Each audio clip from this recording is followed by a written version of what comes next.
Hello everybody. My name's Tony Batchelor. Yeah, basically live in Birmingham. Um, just normal guy, industrial cleaner. Just got a very good interest in history and all the natural sciences, biology, geology, quantum physics, astrophysics, everything. I'm into everything. So about 30 years I've just learned all these subjects over and over, and just, yeah. But basically I got to a point where I had loads of theories and I just got fed up of having them in my head. So I just started to work on one of them, the first one that I thought of, and basically I've always believed the ancients moulded their technology. So I thought, instead of talking about it and saying things, I'm gonna go out and try and reverse engineer it. Yeah. So I started on a journey, and I started off like trying to melt stones with oxalic acid and stuff like that, see how the ancients done it, and tried to look at the land and see what they had around them. And I come up with a few things, and I started to test it and find the ratios. And then obviously I got to a point where I did start to make a tangible block. Like, so I've got this one here. This has been through drop tests, compressive tests. Just took a clean drill. It's got like, I think this was just hand packed down as well. You know what I mean? I have got one that was pressed. Like, this one takes 4 cycles, 52 of them, and it was still going. It cracked because I did another, threw it down after. So we've done all those tests. There's different ways you can make it light as anything.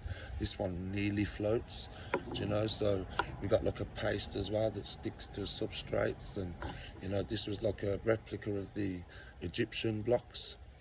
But yeah, I did manage to do all of that.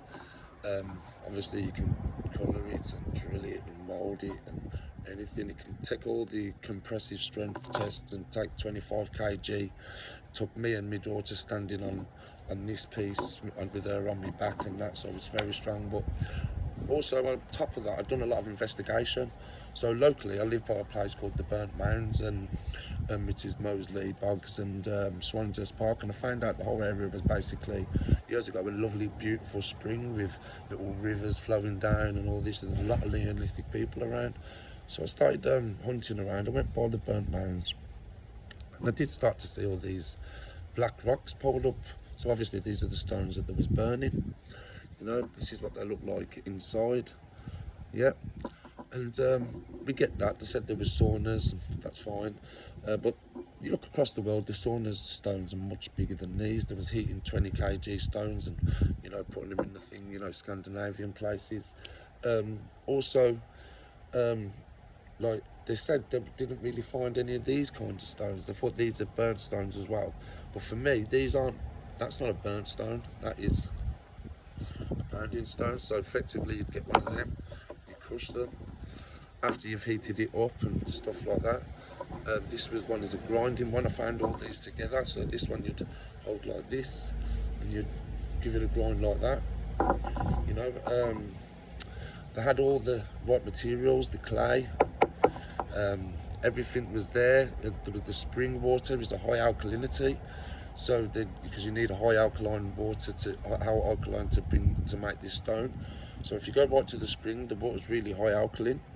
And then if you go for some of that and you can get some wood ash, yeah, from an ash tree, one 1500-year-old tree, yeah, then you put the stones in once you've heated them red hot, right, and the stones crack open and they release silica and all the ingredients that you need into the water.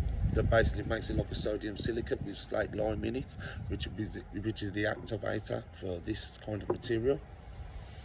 But anyway, that's like still theory. I've got to make that, but I'm going to do that next. I'm going to heat some of the stones. I'm going to do exactly what they say. But on top of that, I also as I was mooching around, I looked to the left and I saw this stone here, this piece. I did break it, and I really wish that I didn't. So I'm going to be honest, like I'm a bit hasty when it comes to stones. I'm more looking inside to see what they look like. So together, that is what it looks like. So it's got like nice little smooth bend. So this has clearly been worked anyway. But what stands out to me is involving my work is like how uniform that is all the way through. You know, they're all, when they're broken, they're all uniform, whereas an old stone is, a normal stone's like that. You know what I mean? These are all totally uniform all the way through. This one's here, uniform exactly as well, all the way through. Every split exactly the same, uniform. For me, you don't get that often in stones, not by river pebbles. But the grain as well, there was nothing there. But for me, I can also see a thumbprint there. That fits perfect, that does. Perfectly. And I'm not saying I can see. I'm not saying it's there, but my eyes could be playing a thing, but I can see something there as well.